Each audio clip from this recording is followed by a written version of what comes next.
everybody. My name is Megan. Hopefully you are able to hear me.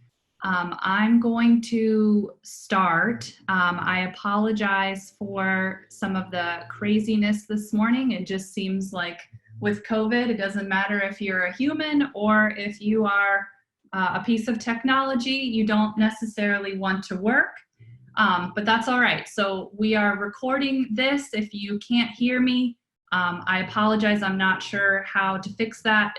I'm not very good at the troubleshooting of technology. I just kind of know how to record Zoom videos. So I'm going to record this presentation on helping those you serve deal with financial stress and anxiety during the COVID-19 emergency.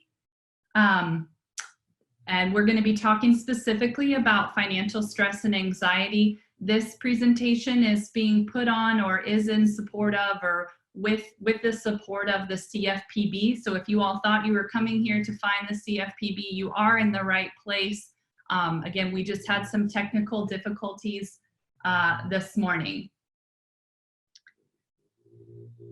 So a little bit, just quickly, who I am. I'm the past president of a recent past president of the Financial Therapy Association. I'm a senior researcher and writer for the blog kitsis.com or nerdseiview.plum.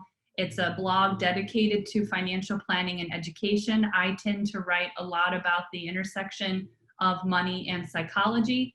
And I am a professor of some sort across a few different universities, all within financial planning or financial psychology. And so that's just sort of my educational background, if you will, but kind of getting into more of why you're here.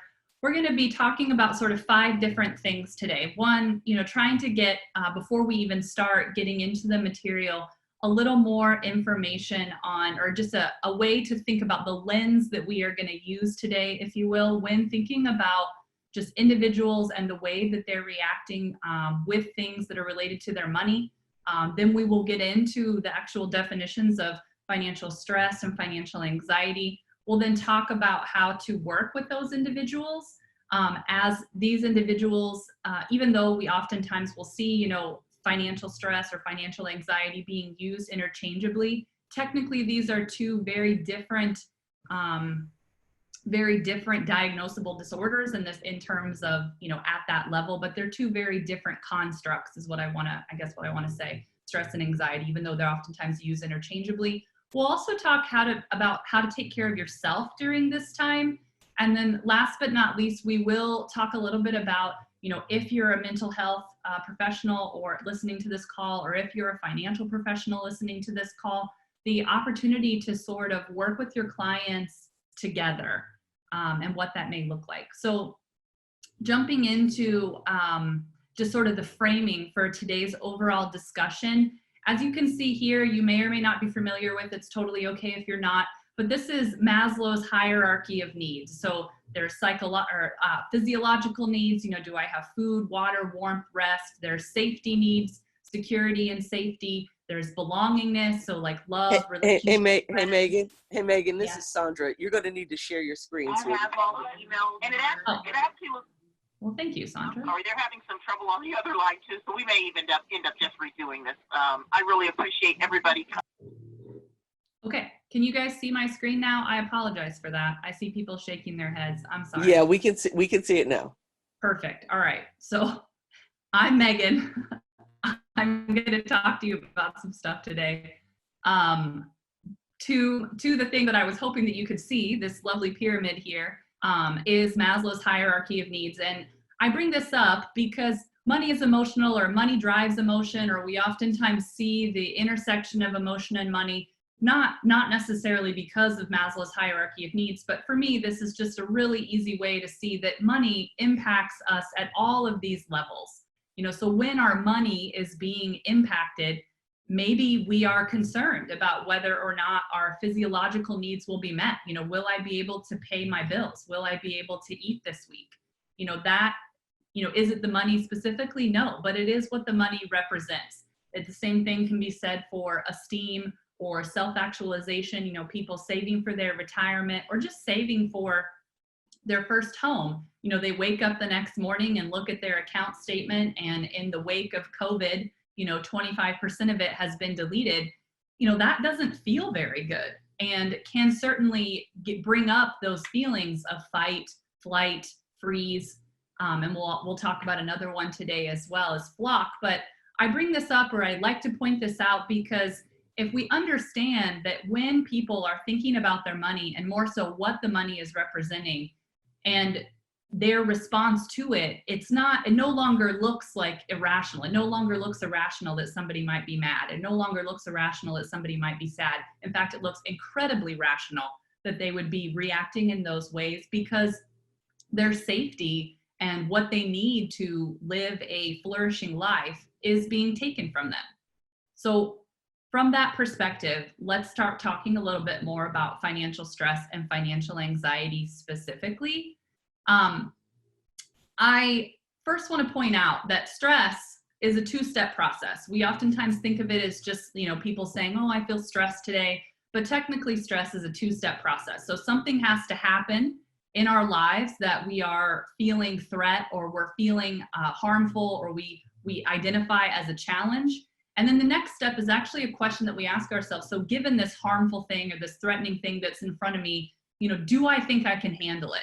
And if the answer is no, then this is now a stressful thing that we are going to have to deal with. So stress is outside of our bodies. It is triggered by an external event, and it can remain there until that external event is dealt with. It's also important to point out, because we're going to talk about it a little bit more in a little bit, but even if we don't recognize this stressor event consciously, a lot of times our bodies will recognize it at an unconscious level. It's also important to point out that stress is incredibly normal, but simply because what stress brings up for this person is not necessarily what's going to bring up stress in another person. And then also stress may appear to be in many different ways. We may have people that get angry. We may have people that get restless. We may just have someone with a stomach ache or a headache, and they may not even recognize that they're feeling stress and just simply say, I have a headache. And then there's also a lot of times with stress an eagerness to do something.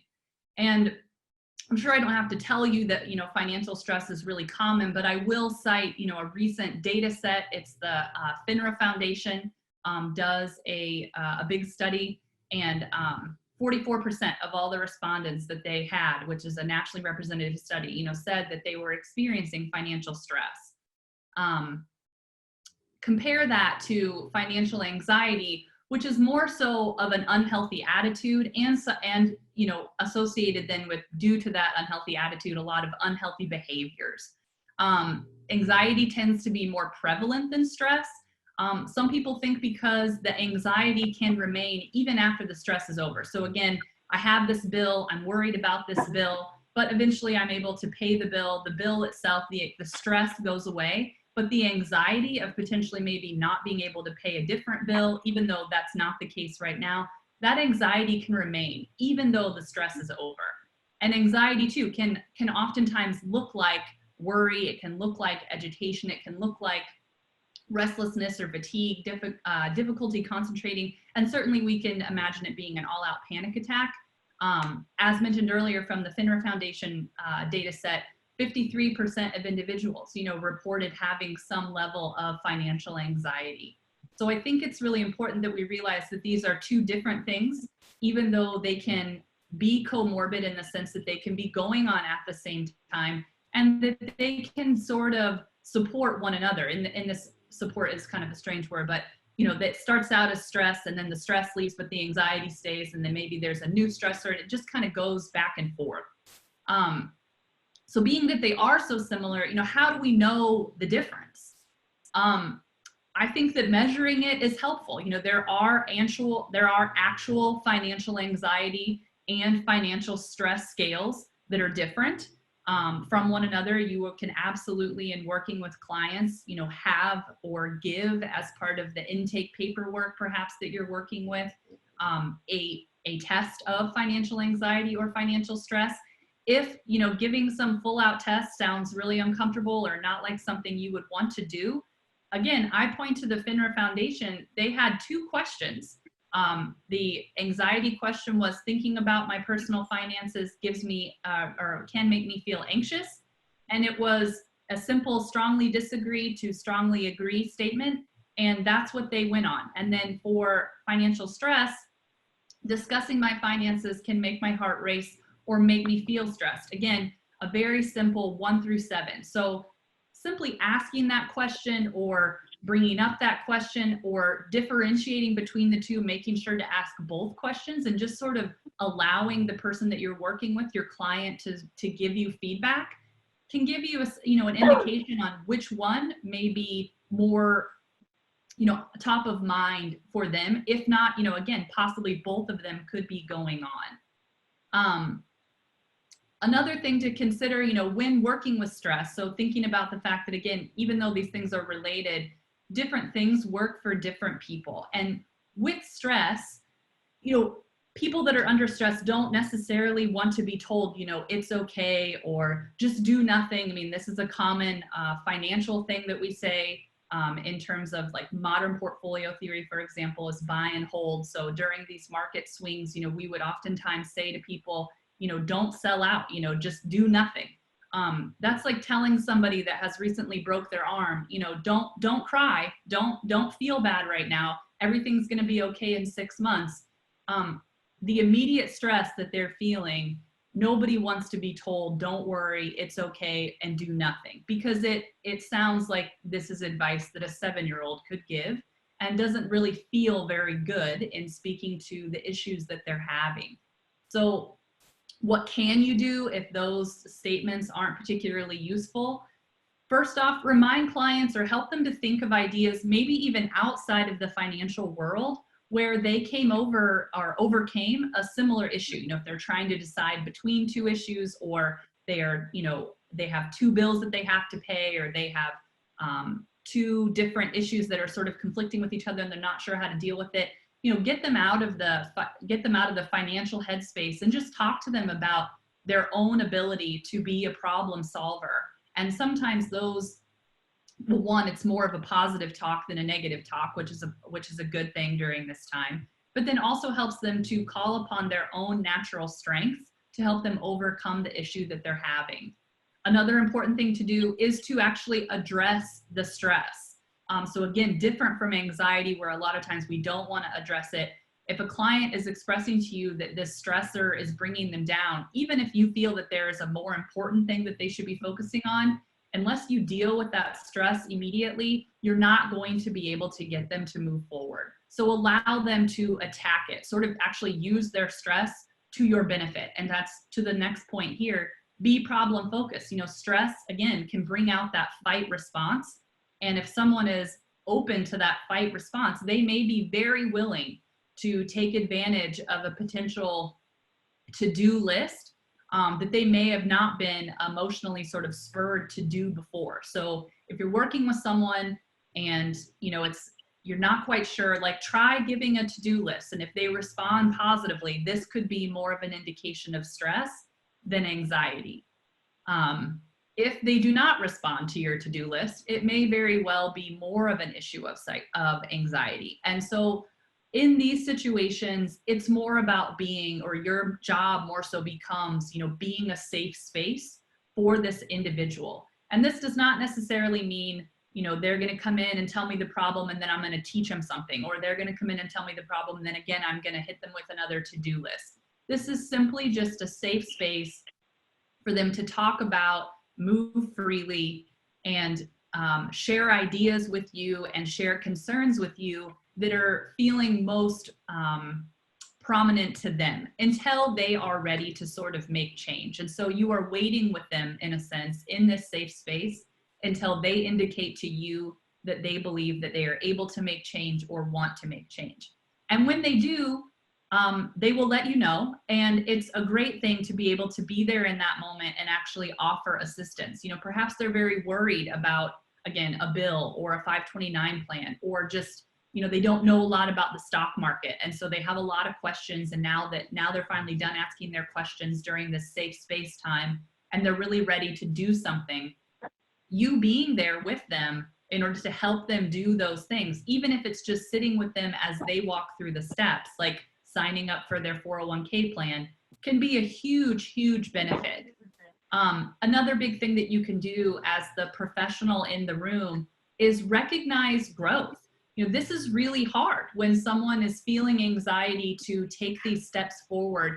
And so letting them know that you see progress, even if it's small, giving an honest compliment in moments like this can be a huge ego booster that someone needs in order to continue to make these steps going forward. So getting into now the practitioner section, if you will, of today's presentation, I'm always reminding my financial practitioners that I work with that in the same way that we are reminded when we are on the airplane, you have to take care of yourself first, put your mask on first before you can help others. And a lot of times I hear, well, I'm just listening, I don't know what listening, or, I don't feel like I'm doing anything super stressful. I don't think that this really applies to me, but in fact it does. And we know this from therapy, that when we are listening, especially if you are an incredibly good financial advisor or a very, you're connected with your clients, more than likely listening to their stories, being deeply compassionate or being deeply empathetic. Empathy essentially has a dark side, and it's called vicarious traumatization or compassion fatigue. And it basically works in the way that if our brains or remember our subconscious body, here's enough of these stressors all day long, every day, our own bodies, begin to think that we are under stress. And so your body will start to react in the same way as a person who has actually been under the stress.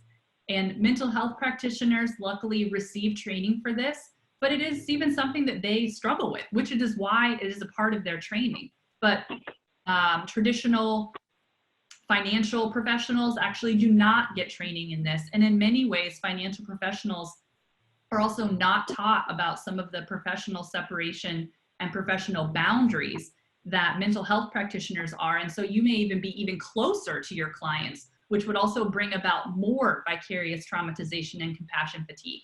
And the problem with these two things is, again, not only that it can send your body into stress and into anxiety, but when you are under stress and anxiety, even if you don't realize it at a conscious level, which again is super common, you can't be as objective and you're not able to be as creative. The mind focuses. That's what we're talking about, the fight and the freeze.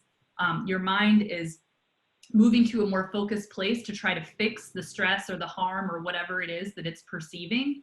And so when it does that, you're not able to be as objective with clients. Another thing that can happen is because you are connecting so closely with clients and you're failing to be objective, a lot of times you will give advice to them that maybe you yourself wanted to feel or wanted to hear, which is not necessarily the advice that they should have received given their own unique situation. And I always point out that, again, this is not so much a question of will this happen to you, but simply a question of when will this happen to you. Britt and Clance in 2012 did a study of financial professionals and found that 93% of them, after the crash in 2008, 2010, had reported some sort of PTSD-like symptoms, mostly disturbed sleep. And they found that there had been a change in portfolio tactics, moving from modern portfolio theory, which is thought to be a very conservative way to approach portfolio structure, versus a more tactical way, which is a more risky thing to do. So we've got financial planners that are actually being riskier with less sleep, not necessarily a good mix.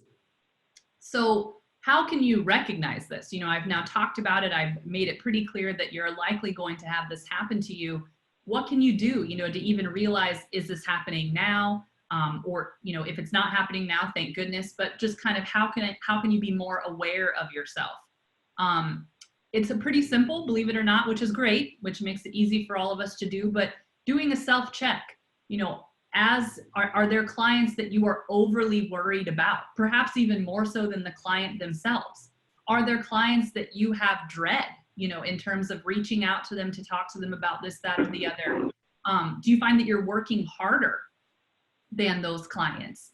Are you doing things like skipping lunch, or finding that, especially now that many of us are working from home, are you working more hours, sort of feverishly? And if you answered yes to any of these questions, the good thing is you're normal, and you're probably a really great, financial professional or mental health professional. And at the same time, you are likely attempting to exert control in an effort to fight off or handle your own anxiety or stress that you may or may not recognize at a conscious level. So what can you do? If you did answer yes to any of these, or if in a week you find yourself answering yes to these, what is there to do? Take care of yourself. Self-care is not a selfish thing. If you have the opportunity to work in teams, I know, again, remote work might be a little bit strange, but working in teams is actually really, really beneficial. And in a sense, just imagine it as being able to spread out the stress. Instead of it all being on your shoulders, it's now on, 2 of you or perhaps 3 of you. Working in a team also allows you to check in. If you did maybe overly empathize with a client, again, that's a really natural thing to do. But if you did it, it can be a really easy way to miss something. And if that other person is there, maybe they didn't connect as much, and they can help you to see the blind spots. In emotional times, especially when it comes to our money, people get angry. Again, we're talking about the fight, flight, freeze response. And again, this is a supernatural, rational way to respond. It's not necessarily a fun way to respond if you're sitting on the other side of the table, but it's normal. And so again, meeting with someone in teams can actually help to ward off that like a really dramatic emotional outburst, which can just make everybody in the room feel more comfortable.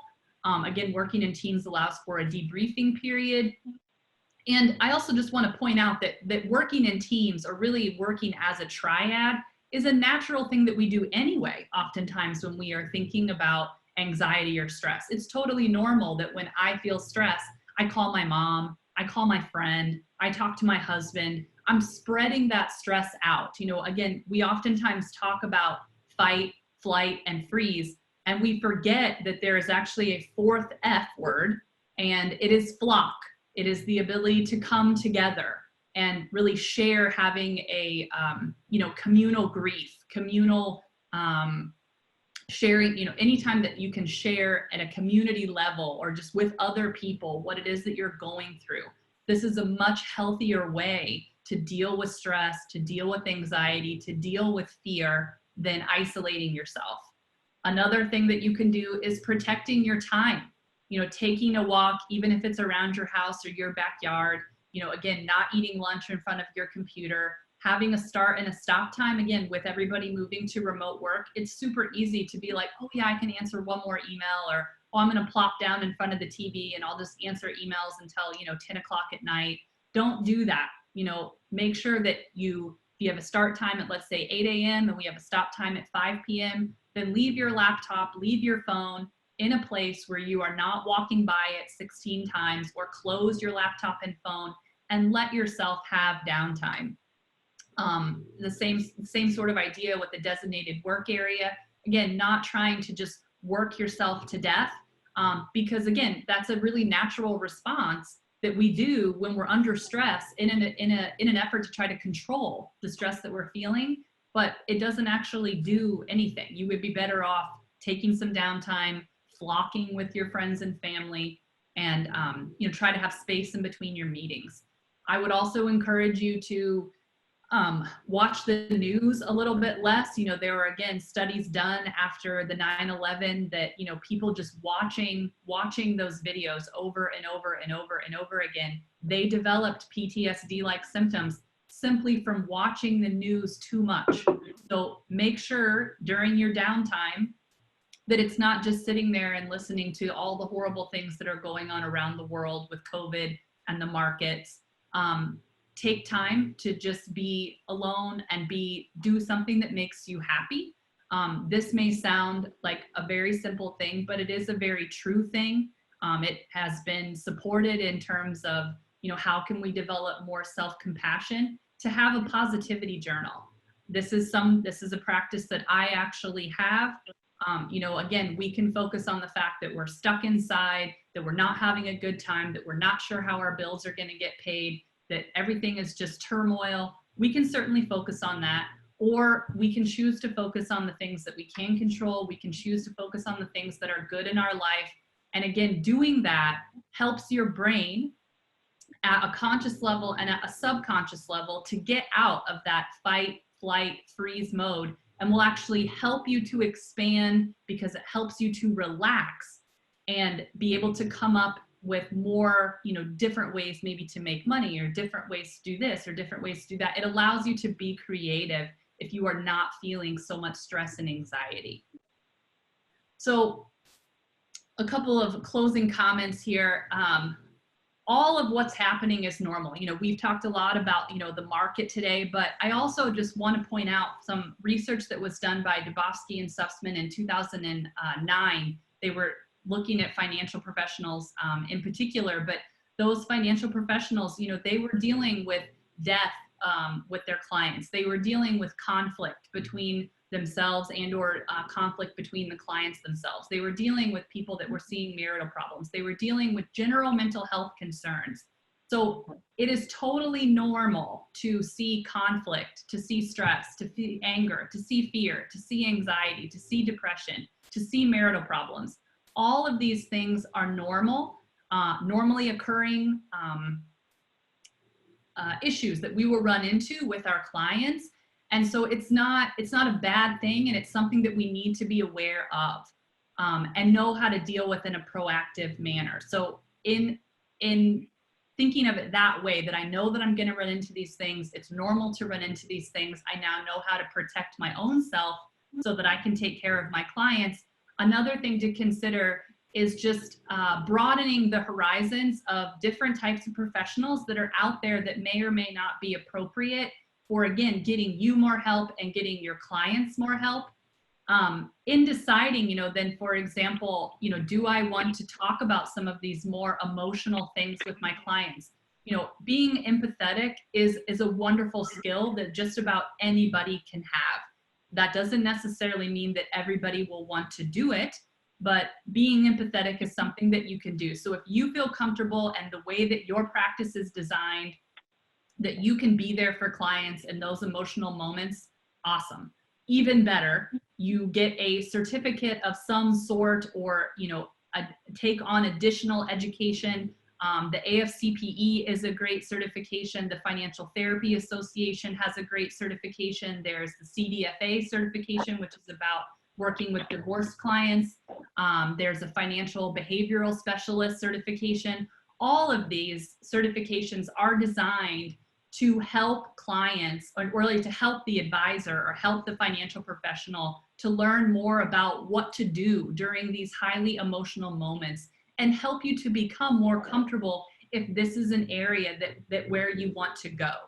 I also want to point out though that even with this extra special expertise, I mean, for example, I have a master's in psychology, I have a PhD in personal financial planning with an emphasis in financial psychology. You know, I've done multiple certifications in terms of being more comfortable in this area, but I can tell you, I am not a person that can diagnose. I am not a person that can deal with someone who is, or who truly know, you know, I'm not a therapist in the sense that I have not become a marriage and family therapist. I'm not a licensed therapist. And so there are things that I cannot do. And so when someone is saying, or letting you know that they are in danger, that what they are going through is causing dysfunction in their life, they are letting you know that perhaps they are entering into different levels of deviance. Maybe they've taken up drugs or something like that, or perhaps they've hurt themselves or hurt someone else, or they are letting you know that they are in deep distress. You know, these are examples of when reaching out to a full-blown mental health practitioner is extremely important to do. So how do you do that? If you're working with someone right now, which many of you may be given COVID, and you don't have time to build a you know, a referral network of mental health practitioners, I highly encourage you to ask that person if you can call a family member or trusted friend for them. And if they say yes, let that trusted family member or friend know that you're concerned, that you don't think that this person should be alone, and that just some extra care, you know, some extra phone calls, some extra Zoom meetings, or however we can, you know, call and talk with one another, FaceTime, is a really important thing to do to keep this person from feeling, to keep them from feeling isolated. The other thing that you can do, if this person tells you, no, you know, I really don't want you to call anybody for me, like I'm going to be fine, you can still, you know, send them an email, make a phone call, come up with some reason as to why you need to talk with them, you know, given the business, just to check in, you know, again, trying to keep this person from feeling isolated. If you do have more time to build a network, I highly encourage you to visit Psychology Today or the Financial Therapy Association and find some mental health practitioners that are, you know, in your area, and call them, learn about them, learn about their services, learn about their specialty, learn about their background with money, learn about who their typical client is, ask whether or not they are interested, you know, in working with you, or, you know, would they be interested in allowing, you know, a more open stream of mental health referrals. If you're unfamiliar with therapy, again, it's not all just sitting on the couch. There's lots of different types of therapy. Google it, you know, Google narrative therapy, Google solution focused therapy, and you can actually watch, you know, what a solution focused therapy meeting looks like. And it's not, again, it's not just laying there on the couch and talking about what happened when you were 7. There are certainly lots of reasons as to why that type of therapy, the couch therapy, if you will, is good, but not all therapy is like that. And it's super useful to know the difference, especially when you're working with a client who may have a preconceived notion about therapy, and you can let them know that, you know, there's lots of different ways to think about this. There's lots of different ways to do this. Another thing that I would encourage is, if you do find, you know, a few different professionals in your area, you go yourself. You know, again, we've talked about how hard it is to work in this area and be a professional in this area, and the type of support that you may need, you know, as a professional in this area. So there's nothing wrong with having a session yourself. And at that time, you can also, you know, decide whether or not you thought this person had a nice office, because you're going to be referring clients there, or could refer clients there. You may want to get a feeling of how quickly or not quickly, you know, you could get an appointment, which would be important, again, if you have clients that are struggling right now. So in talking about the referral network, you know, I always get the big question of, yeah, okay, that's well and good, but like, how do I actually say it? You know, how do I actually say to someone, I really think that you should talk to somebody? Well, I have some good news in that right now, while everything with COVID is a total mess, it's really, really easy to say, hey, you know, as a part of what we're doing, just given all the craziness with COVID, we are recommending to everybody that we talk to that you also talk to a mental health practitioner. This makes it normal. You've now told them that you are doing this for everybody. If they have opened up to you specifically, you know, again, going back to this idea that we're not just there to be like, oh, it's okay, or it'll get better. A more useful response, you know, is to thank them, which may sound kind of funny, but this person has just opened up to you, told you something that is very private, may even be something that they are ashamed that they are feeling. Let them know that you have heard them. Thank them. You know, thank you, Sarah, for giving me that information. It means a lot to me that you would open up to me in this way. Use reflective language. If Sarah has told you that she's feeling sad and that she's nervous about, you know, her upcoming rent, then use the words sad and that you're nervous about the upcoming rent. There's no reason to necessarily say, well, now I think you're feeling depressed and it's clear that you're not paying attention to your, you know, inflows and outflows. Just repeat back to them what they have said in order to make them feel heard. Being concise, you know, again, this goes back to that same idea of the language, being careful with what we repeat back. And again, I can't stress enough how important it is to make this referral normal. You know, just letting people know, thank you for sharing this information with me. I know that must have been difficult. I really appreciate that you trust me. You know, in these situations, it's a really common thing in our office to work alongside a mental health practitioner. The mental health practitioner that we work with does solution-focused therapy. Have you ever heard of that?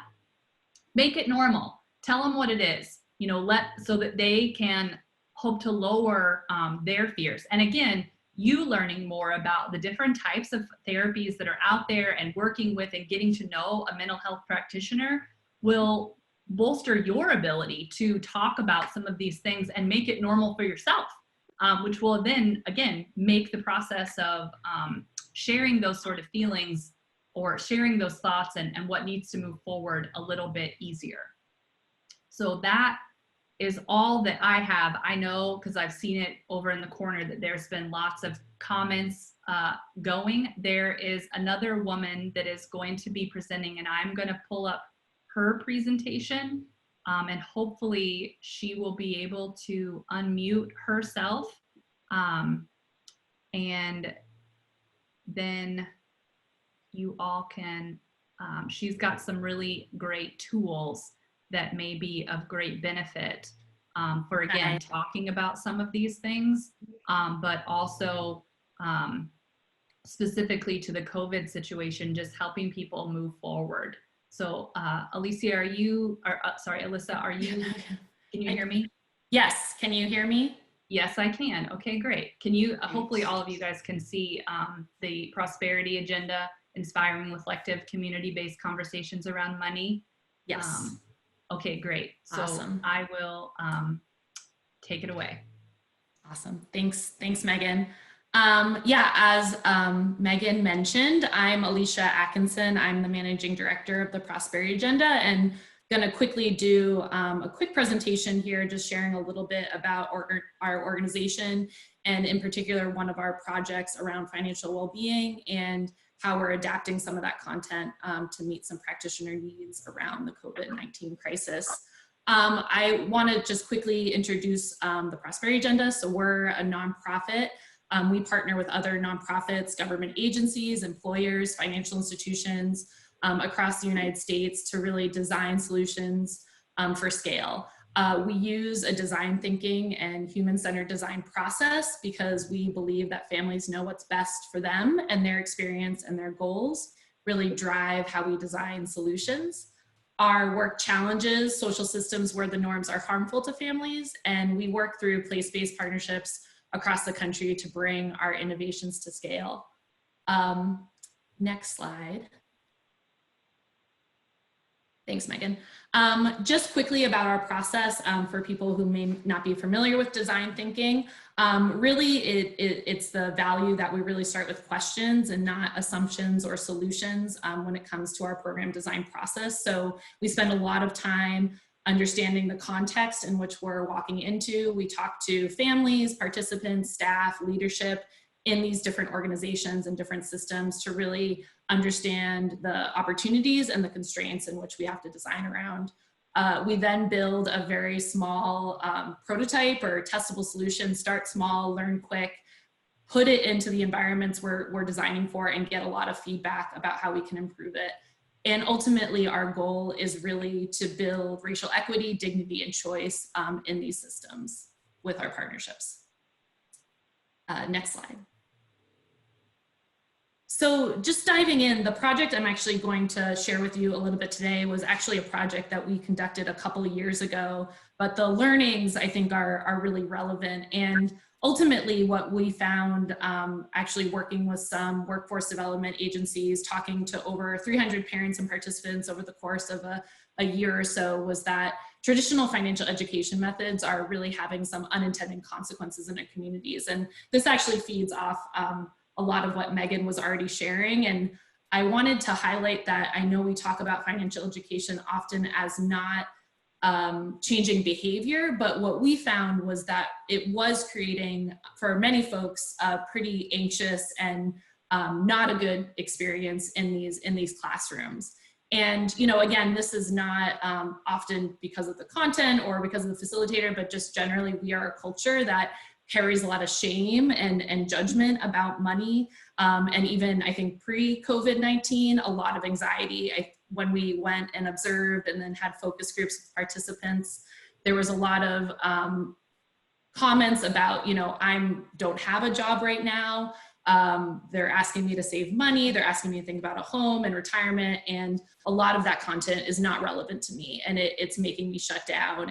And I guess if you're thinking about that fight or flight, you know, we heard about a lot of flight in these situations. So, and then the other thing we did here as well is that a lot of content that was being delivered was very white middle class focused. So the metrics and the levers of success that were being highlighted were very around home ownership. And again, these metrics of success that might not be relevant to different cultures. So we took that information and really tried to understand what could we be designing that could fit and kind of create a different experience for folks. So next slide, please. And I think I have a little, if you can just press one. Yeah, thank you. I have a hidden animation in there. So we designed a product that we're calling Money Mindset Cards. And these are activity cards. There's 30 of them. And they really are to spark dialogue about people's financial wellness and well-being. We're thinking about money mindsets as really a way to reflect on our values, our experiences, our agency, and our sense of self when it comes to money. And ultimately really wanted to highlight that everyone has experiences with money, that people's glass are full of experiences, and approaching conversations with really acknowledging that people have something to share can really create a different experience for folks in these rooms and in these classrooms.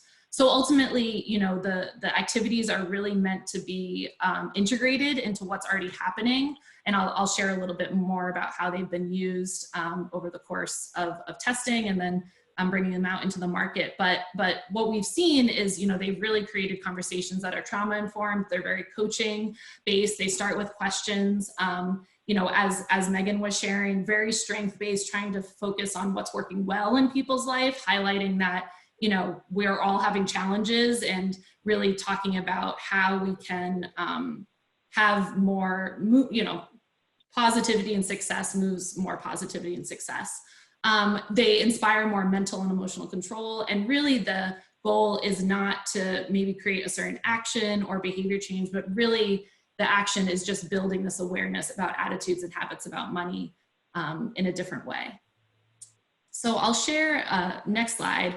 I'll just share a little bit about the results that we heard when we did our testing and as we brought this out to the market. So participants, we did a baseline and outcome survey. There was a sense of increased feeling of control over their financial life. I think that's really important, the sense of autonomy, like I have the things I need to understand how to move forward.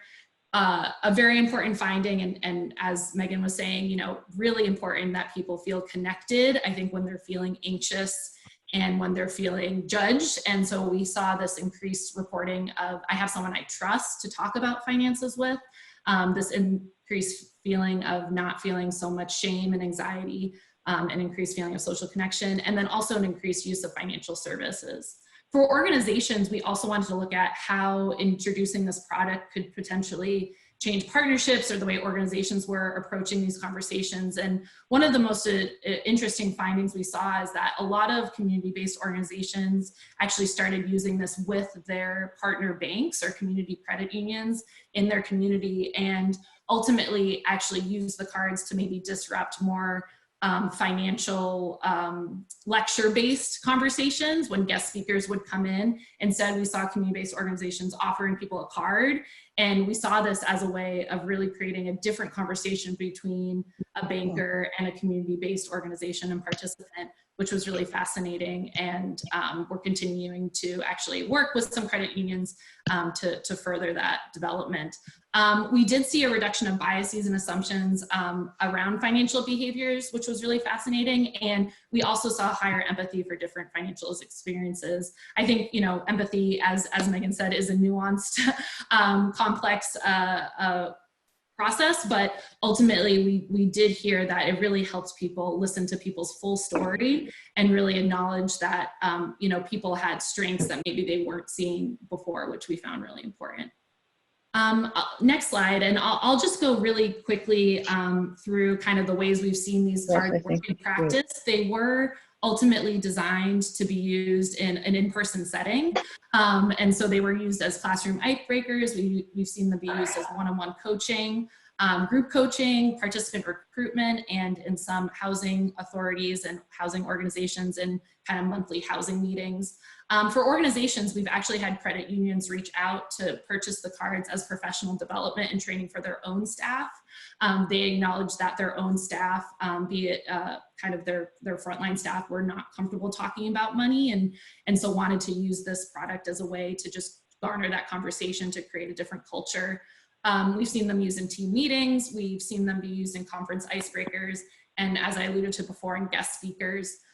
In this new normal, we're actually working on adapting some of the cards to be better suited for virtual classrooms or virtual discussion boards. So we've had our partners actually post some of the questions online, give some quick instructions about the activity, and then have a discussion. We've also seen them be used on kind of one-on-one phone conversations as well.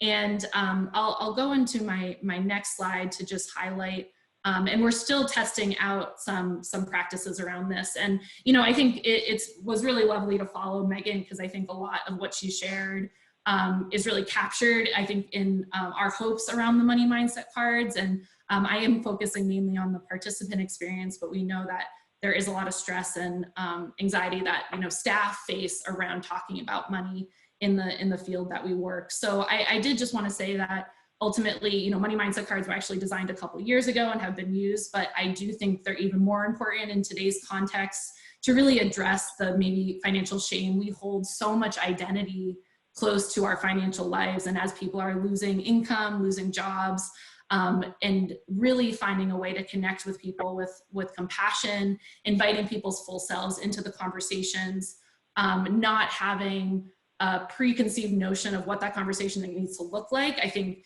is really important. And ultimately, really, how can we start unpacking some of these things around our money mindset and judgments about money that we have for ourselves and maybe for our peers and our community.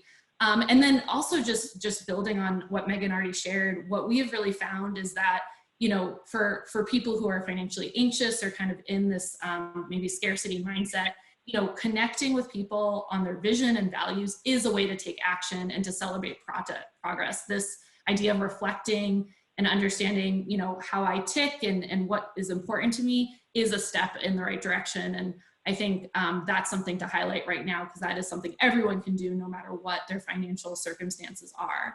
And lastly, you know, we just want to say we have seen this, and I think this is even more important today, that this idea of celebrating each person's ability to make complex decisions based on their own context. People are navigating increasingly complex financial lives, and we just really want to highlight that, you know, people do know what they need to do the best they know how to do it, because they're the ones experiencing their lives. So really leaving space for that celebration and that moment. I think I just have one more slide. Yes, or maybe one more after this. But yeah, I just wanted to say this was a very quick overview, but ultimately we are posting some facilitation guidelines about how to transfer some of this content online, as well as 3 money mindset cards, and we're producing them so they can be viewed by both participant and coach, or by a practitioner. So you can hopefully use this in virtual or phone experiences. If you go to moneymindset.cards.org, you'll find more information. But I did just want to highlight, you know, that I really encourage you all to find ways to create these safe spaces. I think this idea of connection to reduce shame is really important. And I know that technology is tricky to navigate right now, but as much as you can get people connecting to each other, I think that team mentality is really important, and people not feeling alone. And then I do think I have one more slide. Sorry, Meghaan. No, I can see. Oh, yes, yeah. So this is my last one. I just appreciate the time. Thank you, Heather, for inviting me to share a little bit today. And my email is on the slide. Would love to hear from you all if there's more interest in talking. We're also publishing some free tools and resources over the next few months to really help practitioners coach online and virtually. So thank you, and I'll throw it back to you, Meghaan. Cool. Okay. I'm going to end this slideshow. I have a feeling that there's quite a few questions. Oh, actually, I'm not seeing one. I'm not exactly sure how to best open it up for questions. I guess if you have a question, if you want to put it in the chat, and then I can, I have about another 10 minutes or so. I know we got started a little bit late. I apologize for that. But if you have a question, feel free to post it to the chat, and either myself or Alyssa will be able to answer it, or maybe we'll both be able to answer it. How do we get the money mindset cards? And where will there be a recorded presentation? I'm going to work with Heather to get a recorded presentation. I have a feeling it will be available on the CFPB website. We'll try to get it emailed out to you. This is recorded, so I'm pretty sure that I have access to names and things like that, but you have my email, you have Alyssa's email, and you'll have Heather's email. And so between the three of us, we will get the recording available somewhere, somehow. And then the money mindset cards, Elisa, you said that they are available on the website, the Prosperity Agenda website? Yeah, if you go to our website or just www.moneymindsetcards.org, it will divert directly to our website. And feel free to email me. We are publishing a few for free, although normally they are available for purchase as well. All 30 of them are available. But just email me if you're having trouble navigating it, and I can make sure to get you the right information. Cool. And then Heather from CFPB, the woman who actually brought us together, so thank goodness for Heather, let us know that the email, if you want a link or want to make sure that you get the link to the website, or to the recording, is CFPB underscore, or like underline FinEx, FINEX @cfpb.gov. Oh, my email is my name, meg.lurtz@gmail.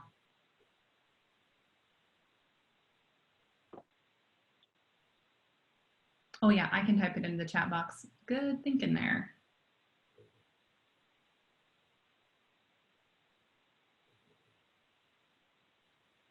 It's wanting me to only send it to this one person. Airplane. It's a big airplane.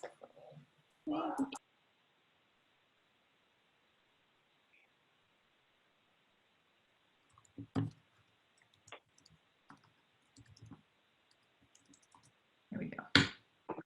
Well, I think that only sent it to this one person. For some reason, it's not letting me post my email to everybody. Oh, here we go. That's what I wanted to do.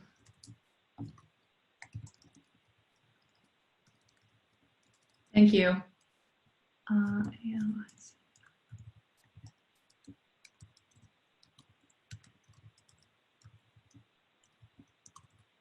There we go. Cool. Oh, the CFPB one, I can put it in here again. There we go. CFPB, the underline score, FinEx @cfpb.gov. Cool. Well, I'm glad that you guys all enjoyed it. Thank you very much. It doesn't seem like we have any more questions. We appreciate all the kind words. You guys be easy out there, and hopefully next month we'll have a better technology situation. But thanks everybody.